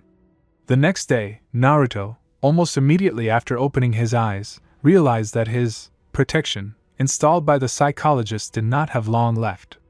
The reason for such reasoning was in the dreams, which, as usual, returned their color and volume only on the eve of the next hallucinations. The second thought was that he had overslept.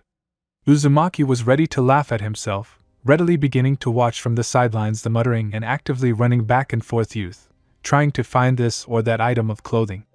Having somehow gathered himself and washed up, Naruto ran out of the room, stopping only to close the light cream-colored door behind him. There was no one in the hallway he had to go down to, even behind the counter where the trim young man who had given him the keys to the room had stood the day before.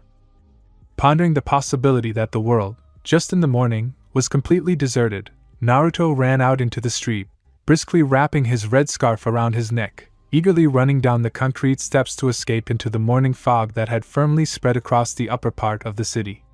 Standing for a second on a small elevation, Naruto looked down to where he and Sasuke had agreed to meet yesterday, near the bridge, where their conversation took place, during which Uzumaki tried to convey his true motives to the young man.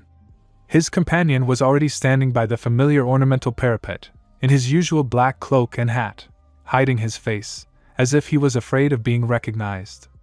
Uzumaki thought about it for a second, and then, coming to his senses, he went down, running down the steep stairs, not at all afraid for himself in case of a fall.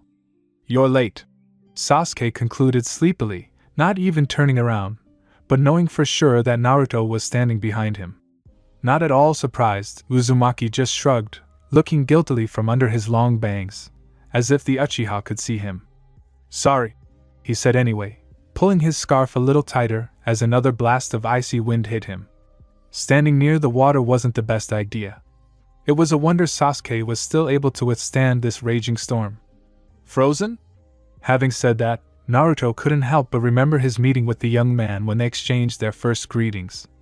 The next memory made his heart jump and his cheeks turn slightly red. Fortunately, the scarf was too high for the Uchiha to see this shameful, in Uzumaki's opinion, gesture. Sasuke turned to him and grinned sarcastically, apparently remembering the same moment, so he simply shook his head, coming closer and barely touching Naruto's elbow, leaning towards his face. "Maybe so," he whispered quietly, his hot breath fanning the blonde's ear, who involuntarily jerked forward a little, towards his companion, pressing his face against the familiar black cloak. Before he snapped out of his stupor and jumped away from the young man, Naruto noticed that his clothes had an elusive, but rather persistent smell of ash mixed with an expensive men's cologne that slightly tickled his nostrils. This smell was now, regardless of desire, firmly established in the brain, as if warming Naruto from the inside with the very fact of its existence. Sasuke continued to maintain a neutral silence, not commenting on the latest awkward situation that had arisen between them. He simply caught up with Naruto, walking down the busy street, into the piercing wind, not feeling the cold. The shop across the street smelled suspiciously deliciously of fresh baked goods, creating the impression of a second dimension, where everything was not as bad as it seemed at first glance.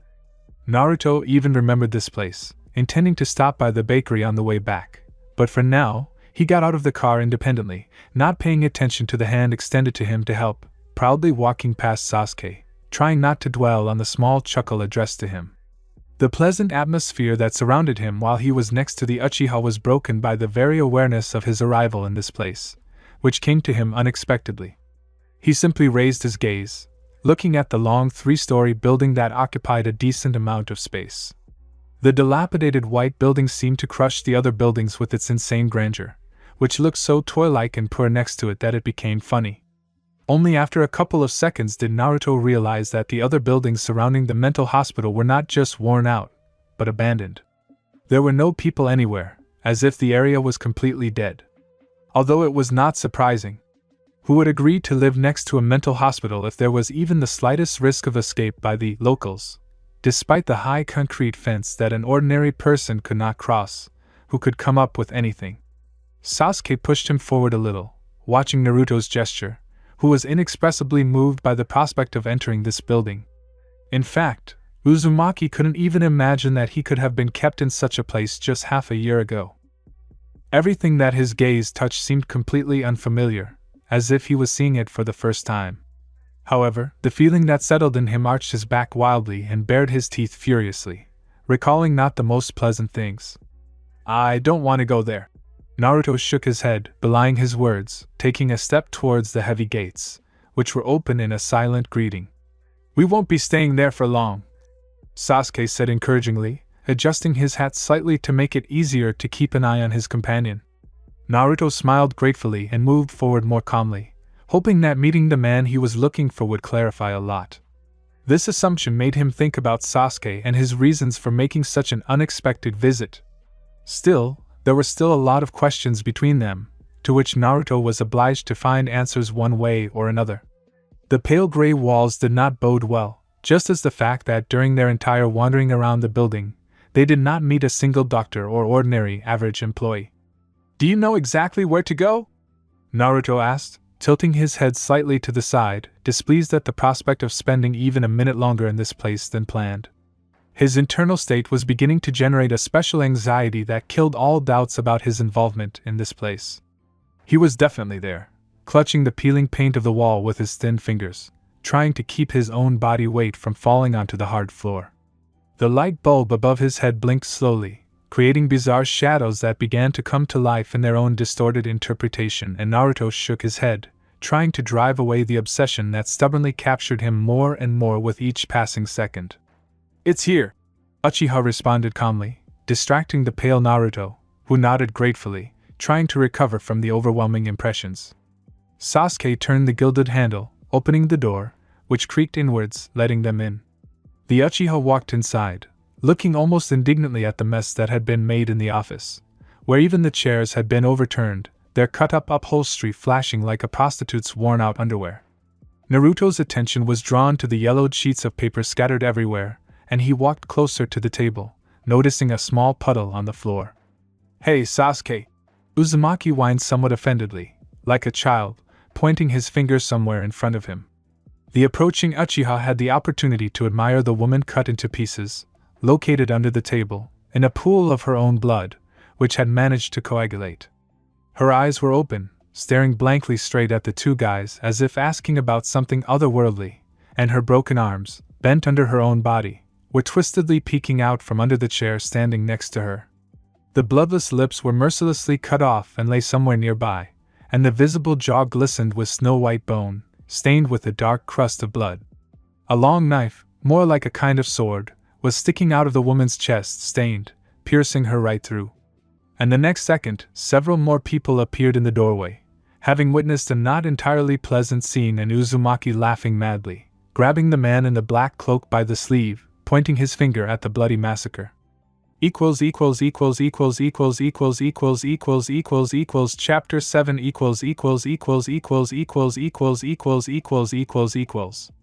Nervous fingers, as if in one of the countless manifestations of a spasm, tapped unpleasantly on the wooden table, acting impartially on the exposed nerves, which sparkled and played in their own way, almost creating background music of a symphony orchestra for the unpleasant situation that had arisen. Directly in front of him, on the other side of the table, sat a young man whose hat had disappeared somewhere during the time he was in a state of prostration caused by recent events. The last thing he remembered was being interrogated in a separate room. True, he could hardly have said anything meaningful at that moment, but now, as he realized, it was absolutely not in his favor, nor for Sasuke, who was calmly sitting in front of him. But this time, he did not feel any discomfort or tension. "So, guys," began the old song of an elderly man, only in appearance, whose appearance should probably be measured not in years, but in liters of alcohol consumed. "Why did you kill this respectable woman?" "Well, how does he know that she's decent?" Uzumaki wondered good-naturedly, rocking slightly in his chair. He was in no hurry to ask this question out loud. You never know what it might lead to. Uzumaki turned his head and glared defiantly at the man in the uniform, who clearly belonged to a higher rank than the regular patrolman. "It's not us," Sasuke put forward as if it were self-evident, looking relaxedly at the man at the head of the table. "Then what were you doing there?" Uzumaki frowned and chuckled, mentally counting how many times he had heard this question in the last few hours.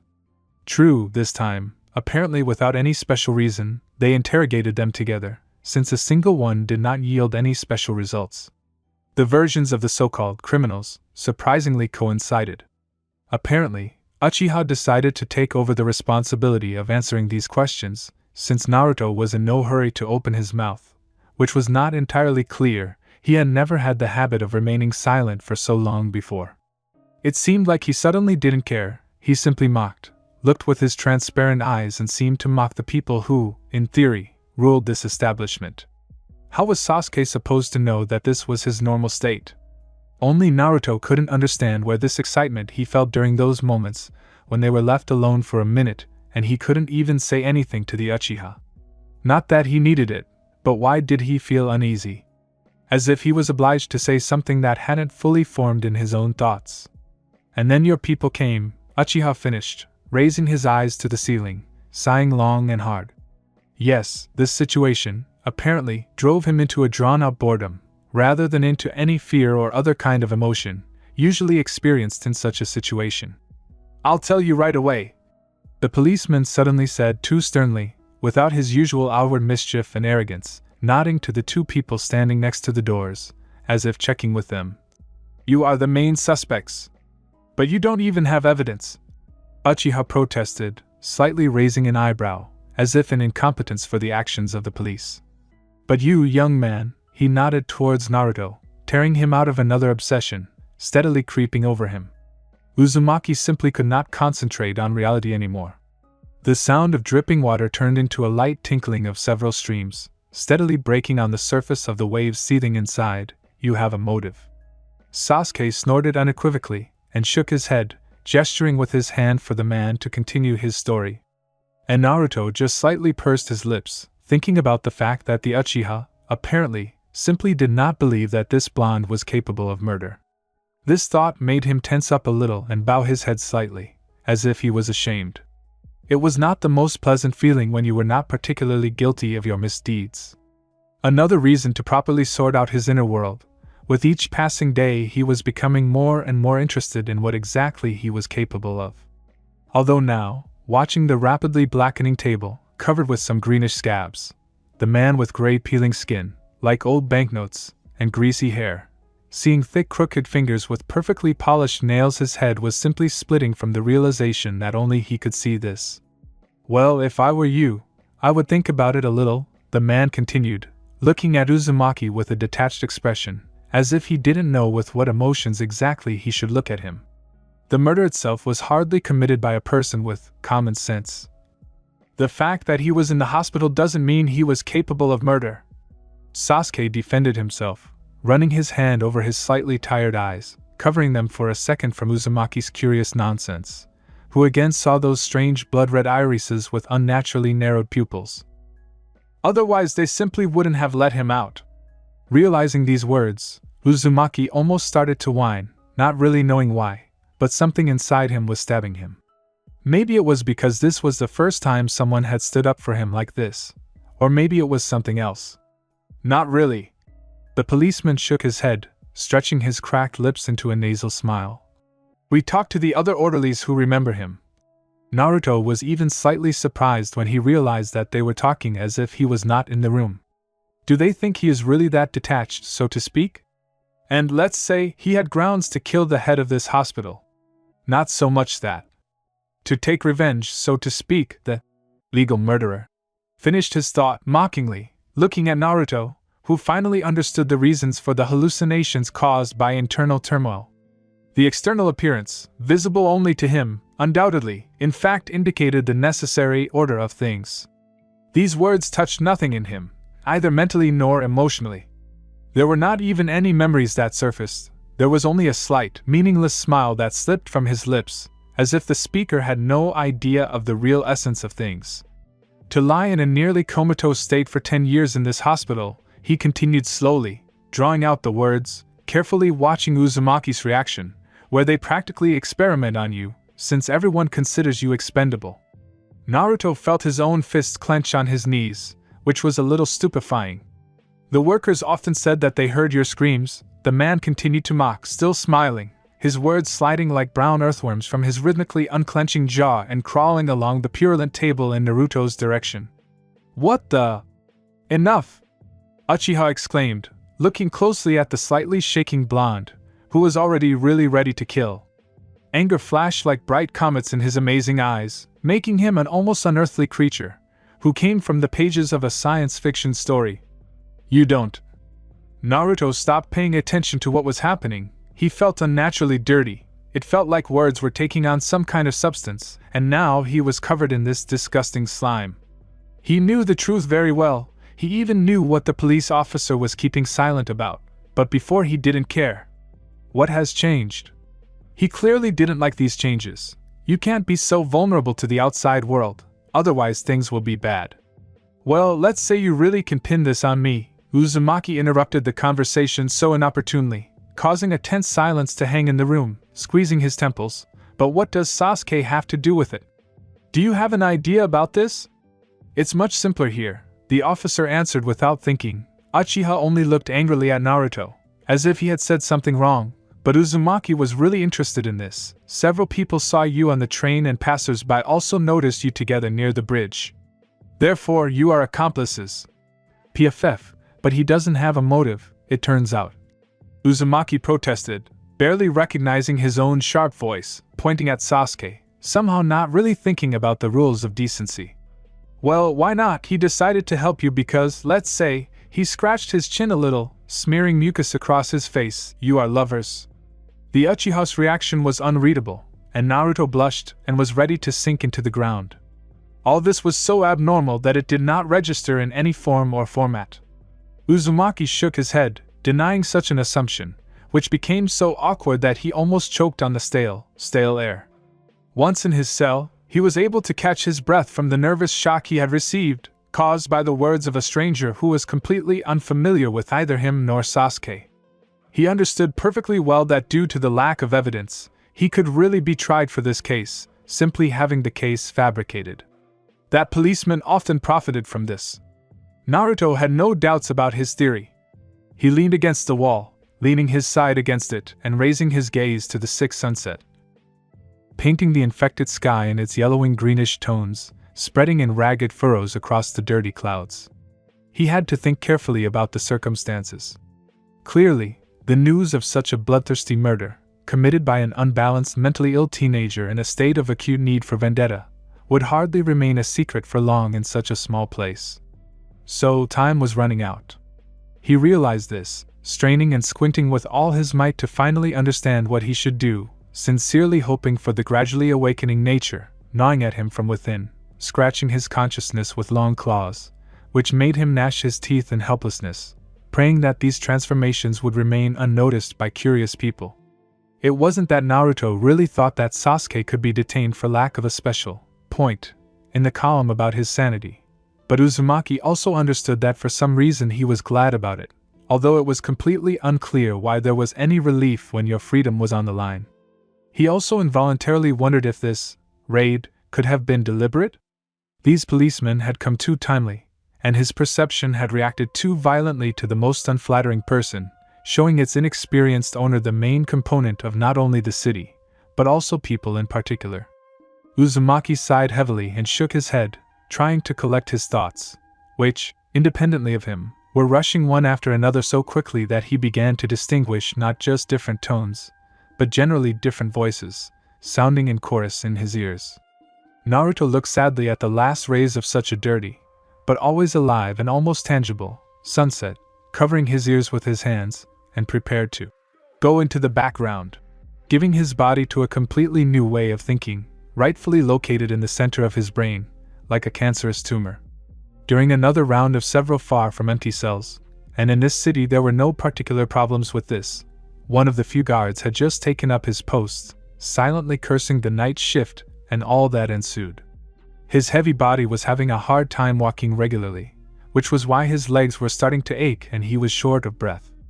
All his thoughts were stubbornly revolving around his recent dinner and the juicy steak, which, in his opinion, was still underdone. He stopped, giving himself a break. Although he did not hold a very high position and was not particularly athletic, nor did he have exceptional logical thinking, he did his job conscientiously. He slapped his sweaty palm on the bunch of keys dangling at his side and grinned, thinking about something of his own, but incredibly pleasant for him, if warm sparks of laughter crept into his grayish eyes, and his lips stretched into a good-natured smile. An unexpected heart-rending scream that echoed through the vaults of the building made his heart go cold, and then start galloping at a furious pace. Overcoming his own fear and the cold sweat running down his back, the policeman quickly went to one of the cells where a boy was convulsing, pressing his hands to his bloody ears, rushing about, every now and then crushing himself with a new portion of chilling screams that froze the blood in his veins. He wanted to turn around and call for help, since he naturally had no experience in medicine, but the convulsions suddenly stopped, and the fragile-looking body went limp, which is why one could see blood sticking near the ears and nose. The policeman, who had just started his evening shift, did not yet know about the special order concerning this guy, and his especially youthful age inspired some kind of blind sympathy, dismissing the idea that he was still being held in an iron cage. When the guard opened the iron door with shaking hands, he couldn't imagine that he was practically entering a cage with an animal. He crouched down next to the teenager, intending to check if he was really alive, trying to calm his own heartbeat. He didn't succeed on the first try, as excitement enveloped him, causing him to shake a little. The policeman sighed with relief, finally noticing the quietly beating pulse on the teenager's neck. He stood up, groaning, and straightened up, trying to get to the door as quickly as possible to call the doctor. But he was stopped by the sudden realization that for some reason he couldn't move, and then his throat felt like it was on fire. He fell to his knees, scraping his throat with helpless fingers, leaving bright red streaks, wheezing sounds coming from his shaking chest, and his eyes rolled back, randomly looking around the dark cell, as if intending to escape from their owner. He was gasping for breath, trying to pull the long leather bootlace off his large neck, not noticing how the shadow standing behind him only tightened the homemade noose even more, smiling slightly as he watched the rapid process of strangulation.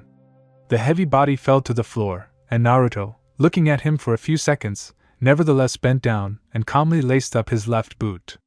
Cold, pale fingers grabbed the bunch of keys from the limp policeman, after which Uzumaki calmly walked out of the cell, closing the door behind him. Chapter 8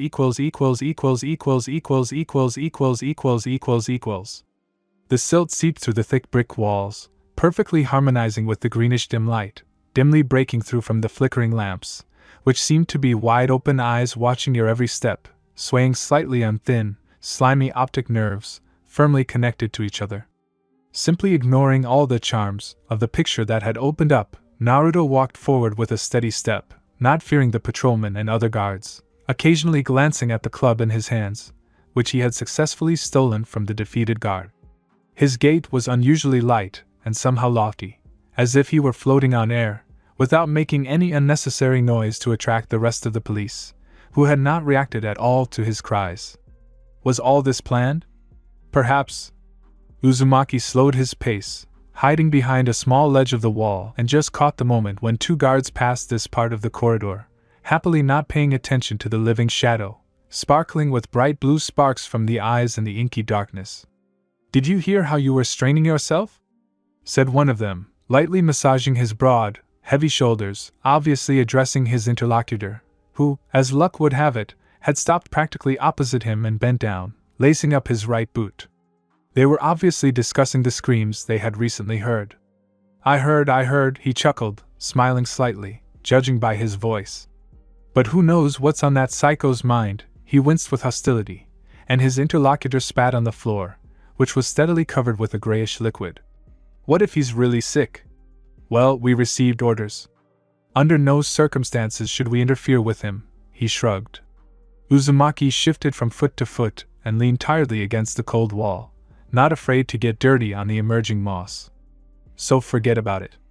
If he dies, then to hell with him. What are you messing around with there? Let's go faster. Is it really my fault that my dog chewed up the lining end? Their voices died down at the next turn, and Naruto peeled himself away from the wall, rushing into the corridor, impatiently clutching his club in his hands, as if he wanted to put it to use as soon as possible. He didn't wander around for long, eavesdropping on conversations of overly talkative police officers and even cellmates who, when he approached, despite all their wits, would not have been able to recognize him as an escaped prisoner. His too calm, too indifferent gaze made him freeze in place, holding his breath, while this teenager floated nearby, appearing in his field of vision for just a couple of seconds. The information heard flew through the channels of memory, habitually being sorted into necessary and unnecessary. The latter category was immediately erased and no longer reproduced in thoughts. It turned out that many were not averse to wagging their tongues about their detention with Sasuke. Yes, these residents were not afraid, even with such a brutal murder, but it turned out that the rest of the few staff of the hospital were also cut down completely. Lucky were those who worked the evening shift that day and did not witness the bloody extravaganza that spread across all floors. The most surprising thing is that not a single patient was found. Was it a mass escape and, as a result, a real revenge? Or were they simply sent to other hospitals since this one was about to close? Did anyone look for any documentation on the distribution of the mentally ill, or did they simply decide to pin the case on them? Naruto swayed slightly and tried to push away the unnecessary thoughts from his head, which were pulsating throughout his brain, causing a light web of sweat to appear on his forehead. Uzumaki reached the east wing and tried to catch his breath, leaning one hand on the wall, assuming that he had brought on the approaching pain by simulating it in his cell. A sudden memory made him straighten up and, running a hand over his forehead, move on, assuming that he could be discovered at any moment, although he had to admit that he had laid the body of that guard on the cot and wrapped it in a damp, dirty blanket that lay in the same cell, so such a maneuver would probably give him the advantage he needed, at least until he found the Uchiha. The image before his eyes took on colossal dimensions, forcing the passage to become narrower, and the walls gradually began to be washed away by the seeping water, murky streams gurgling in his head. Uzumaki was ready to swear that his boots began to squelch in the accumulating puddles, rhythmically flooding the open areas. An unusually sharp flash of cold pierced his body, and before Uzumaki had time to come to his senses, he was already being lightly held by the shoulder and slightly shaken. Uzumaki opened his cloudy eyes and looked inattentively from under his long eyelashes at his unexpected companion. He saw the man's lips moving, and the sounds were probably forming words, but alas, the buzzing in his ears was firmly lodged inside, preventing him from thinking clearly. Looking around, Naruto noticed that there was no one nearby except for the guard who had approached, who apparently did not recognize him as a prisoner. Meanwhile, he had already been grabbed by the arm to lead the strangers out of the closed area. Before the icy water flooding the room began to burst out from under the bricks with double the force, Uzumaki, without thinking twice, indifferently and with all the strength that remained with him and had unlimited possibilities, hit the man with a club right in the neck, causing him to bend over and fall backwards, clinging to his throat, clumsily gasping for air. Naruto tilted his head slightly to the side, causing his white locks to brush against his own shoulder, and his expression smoothed out, as if he found his own peace and inner balance in the torment of others. This incident involuntarily reminded him of the man who entered his cell, who was also overly naive and unprepared for a sudden attack. The man, already coming to his senses, tried to get up, senselessly grabbing the weapon that was gleaming on his right side, but Uzumaki gave him a good kick with his foot, causing his jaw to crunch, and his brain, which had just woke up from the painful flashes, again sent signals to his body about complete disorientation in space. Uzumaki knew exactly how and where to strike, while applying remarkable force, completely ignoring his own pain, which was now firmly lodged in his right hand, in which he was squeezing the weapon too tightly. Before the cop could make another move, Naruto jumped on top of him, rising to his knees, and brought down another heavy blow on the victim's head. Blood spurted from his open mouth, and something crunched inside him again, causing the guard to wheeze and go limp. Naruto slammed the side of his baton into the face again and again, carefully examining the blood splattering nearby and the head swaying from side to side from the blow. Naruto coolly hovered for a few seconds and raised his weapon, apparently hoping to finish off the bloody man, slightly intercepting the weapon, holding it almost vertically. Now, with one precise blow, he would definitely be able to pierce the guard's skull. Ending all of this, and perhaps then the water, already reaching his ankles, would stop gushing, taking the pain back and locking it securely. Stop already! Naruto involuntarily hung there, looking at the bloody body in front of him in surprise and confusion, feeling how the chest beneath him rose slightly from ragged breathing. Naruto, can you hear me? Huh! Uzumaki responded in surprise, somehow too naively, not matching the image of a ruthless killer, looking back and catching sight of the bars of the grate located right behind his back. Inside the cell, clutching the bars, was Uchiha, looking indignantly at Uzumaki, who, it seemed, did not even realize why he had received such an angry and at the same time shocked look, inside which sparks of concern could be guessed. Naruto rose from his limp body, throwing the club aside, and quickly slid to the cage, still looking at the brunette with the same disconcerted expression. With difficulty turning the key in the lock, he immediately rushed to Sasuke, hugging him around the neck and burying his nose in his neck, like a naughty child begging for forgiveness, but at the same time trying not to hurt his pride with any explanations. Uchiha froze in an uncertain but desperate embrace, clearly confused by such a display of feelings. Besides, he hardly realized what he should do now with such a fellow traveler, who, moreover, could really become his killer, without suspecting it himself, and continuing to innocently peer into the surrounding environment, vainly trying to understand the modern world, far from himself.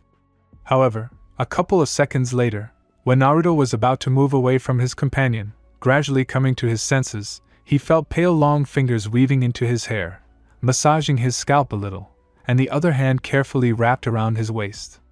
Uzumaki sighed, smiling happily that he wasn't hated or shunned because of the things he did a few minutes ago. The realization of this warmed his insides, and he felt like tears were about to come to his eyes from this aching feeling. "It hurts," Uzumaki admitted, pressing his nose harder against Sasuke's neck, who stood motionless and continued to run his fingers through his hair. "Head?" Uchiha guessed, as if noticing something to himself, but keeping his guesses to himself. Uzumaki drawled childishly once more, finally, unsticking himself from Uchiha and looking pitifully and guiltily at Sasuke, who was clearly ashamed of his behavior. "Let's get out of here," he said, grabbing his companion's hand, trying not to dwell on the thought that he might be abandoned in connection with recent events.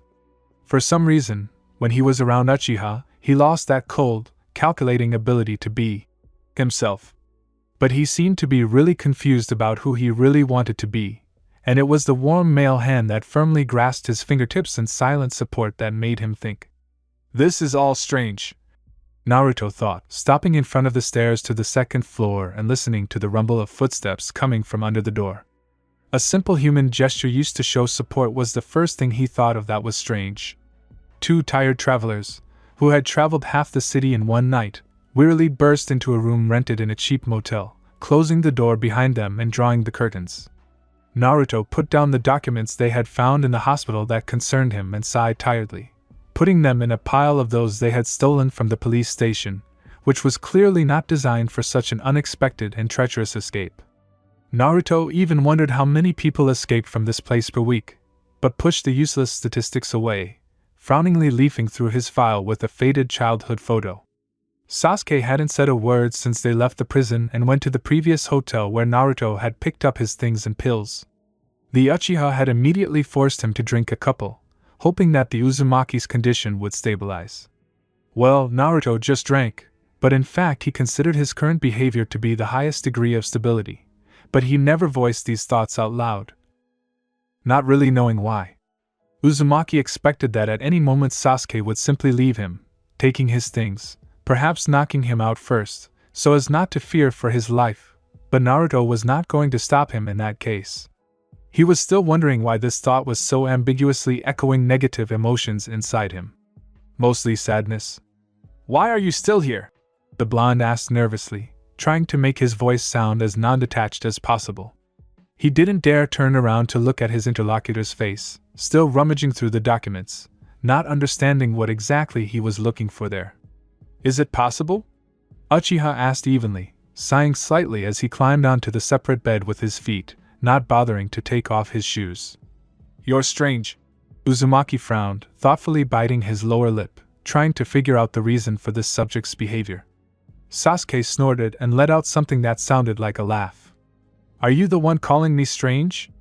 Uzumaki shook his head, turning to Uchiha and noticing that he was practically asleep. "So what?" Naruto straightened up, thinking about taking another pill. "You're not afraid of me? Is this what you want so much?" Uzumaki pursed his lips, looking down at the toes of his boots in confusion, unsure of what to say to that. He used to like it when people looked at him so reverently, but this was different. "No. I don't want to," he admitted, putting his palm to his tired eyes, which were closing on their own. "Then I'll tell you this." Sasuke suddenly responded easily, as if there wasn't that negativity that permeated the atmosphere, as if there wasn't an impending danger in the form of the police, and maybe not only them. "It's unusual, but I don't think I care." Uzumaki looked at him in surprise, feeling for a second how his heart skipped a beat and his head felt unusually light, but then he tried to adopt an ordinary indifferent look, not noticing how his emotions were being closely watched by inky eyes from under thick, long, lowered eyelashes. Naruto thought for a little while longer about how they were now both connected by the circumstances and dangers and even the unknown goal looming on the awakening horizon. Chapter 9 Part 1 Sasuke stuck his frozen fingers into the pocket of his jacket and shivered slightly, so slightly that any ordinary person would not have noticed this gesture, but Naruto was watching his companion too carefully, not looking away for a second, as if it was something vital. Now he was awkwardly trudging behind Uchiha, wrapping himself in his scarf, hiding his face well, on which special marks in the form of scars on his cheeks stood out too much, of which there were exactly 6. At least, only on his face. Naruto could have sworn that Sasuke could feel his heavy gaze, but his companion's back was quite straight and his gait was fast but measured, so it was safe to assume that he had great patience. Or maybe he just got used to it. A sluggish, lonely thought flashed through his mind, and Uzumaki yawned again, not even bothering to bring his hand to his mouth, since the scarf hid his urges anyway. After another dose of drugs, which Uchiha had so generously pumped him with just before leaving that motel, in which he had managed to spend a sleepless night, despite the opponent's full assurance that they were safe. Naruto strongly disagreed with this position, since he felt that the walls in their room for some reason began to become thinner, and the windows were cracking with enviable speed. Sasuke listened attentively to his complaints, and the result was an almost forced injection of a cloudy liquid under the skin, which was, along with syringes, in Uzumaki's travel bag. In any case, Uzumaki even now felt somehow numb, empty and terribly cold, as if a snowstorm could rise up inside him, alternately tickling his insides. Right now, he tried his best to follow Uchiha exactly, so as not to lose sight of him in his new image.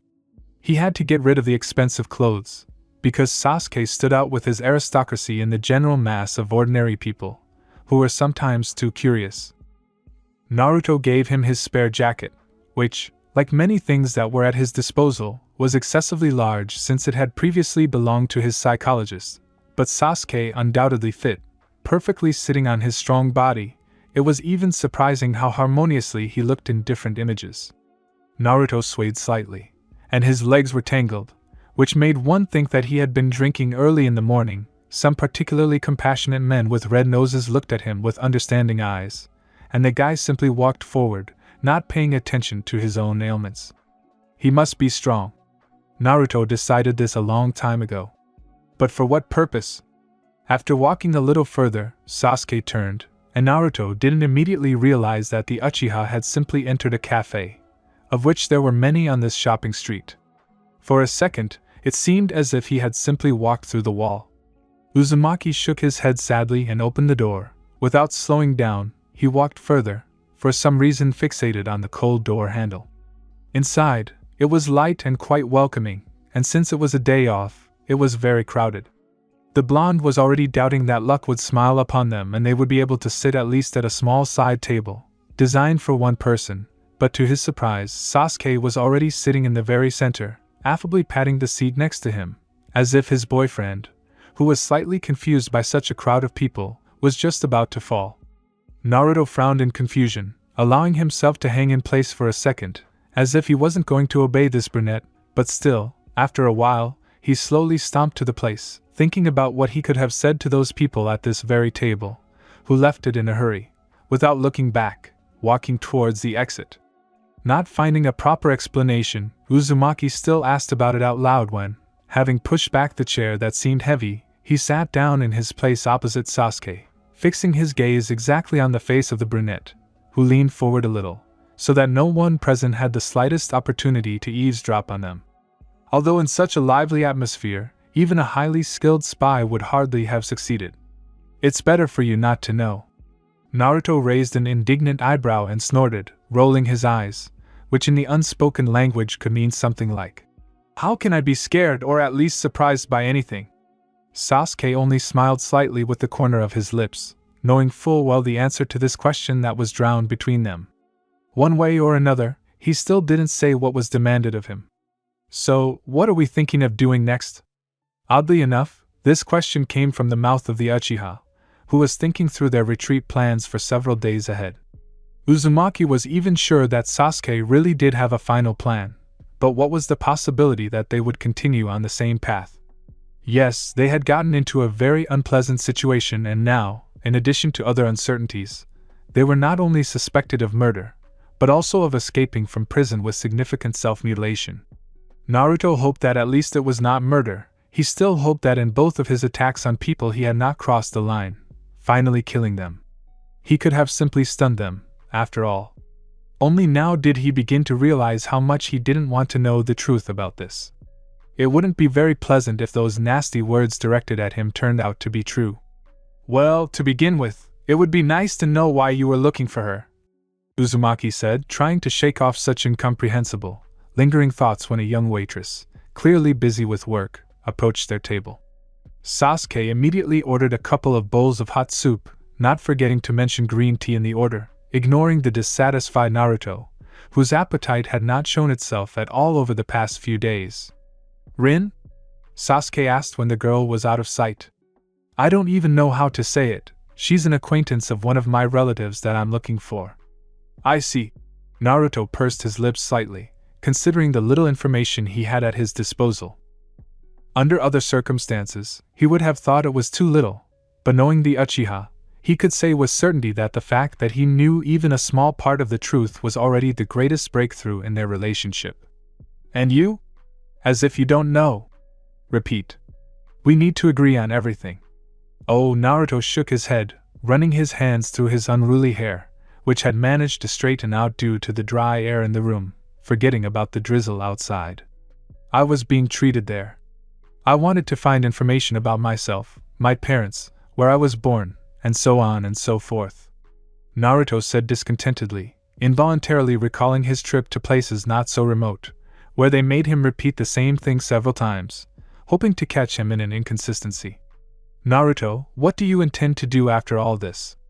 I don't know, he admitted, thinking seriously, but practically not feeling even a weak thought process.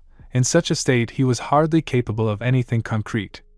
I carefully studied that file about myself, he said, patting the bag standing next to him, where such important papers were. But I found nothing. Solid statistics, procedures, descriptions of the state. Please give me your card, Sasuke asked casually, gesturing for her to take it out of her bag. Naruto hesitated a bit at this request, because it felt like Uchiha was trying to get into his soul. In fact, that was true, because this card was the only thing he had. The waitress came up and apologized for the long wait, which the guys present did not even notice, and then, turning on her small heels, she left, leaving the smell of baked goods in the air, which dragged after her from the kitchen. Sasuke studied the tome in his hands, as if studying every crack in the rough surface, as if it held as many mysteries as the grimoire that had fallen into his hands by pure chance. The pause lasted only a second before Sasuke opened it, slowly turning the pages, not lingering long on the detailed descriptions. In any case, Naruto, having no other prospect, was glad that the food was served so promptly, since otherwise he would have had to simply wait, trying not to mentally float away from this place. For a second, a complete idyll arose between them, achieved through a short silence, which, in principle, ended immediately as soon as the iron spoon that Naruto had been using so diligently fell to the bottom of the empty bowl with a clang. So, Sasuke said thoughtfully, lightly massaging the bridge of his nose as if he'd been hit with a massive migraine in the last few minutes of studying the guy sitting next to him. There are a couple of inconsistencies here. HM? Uzumaki didn't quite understand. He had read all of this, but hadn't discovered anything before. Where? Sasuke raised an eyebrow slightly, enjoying the absent-minded glance directed his way, after which he calmly moved to the chair next to Naruto, laying out the card in front of him, moving perhaps a little too quickly. Here, he said quietly, his cold breath burning the oracle, which seemed to be engulfed in fire. Naruto swallowed and tried very hard to ignore the scattering of goosebumps that generously appeared on his skin, trying to focus on the matter at hand, trying to move a little away from the Uchiha, while not attracting the attention of prying eyes. Thin, graceful fingers pointed to a line at the very bottom of the page, where, in addition to the writing, there were small sketches of the structure of the brain. Look, Sasuke said, tapping his finger lightly on the sentence. Naruto sighed and clenched his fists in displeasure. How could he have missed something unusual? The sentence isn't finished, Sasuke said for him, his hand already moving to the beginning of the next sheet.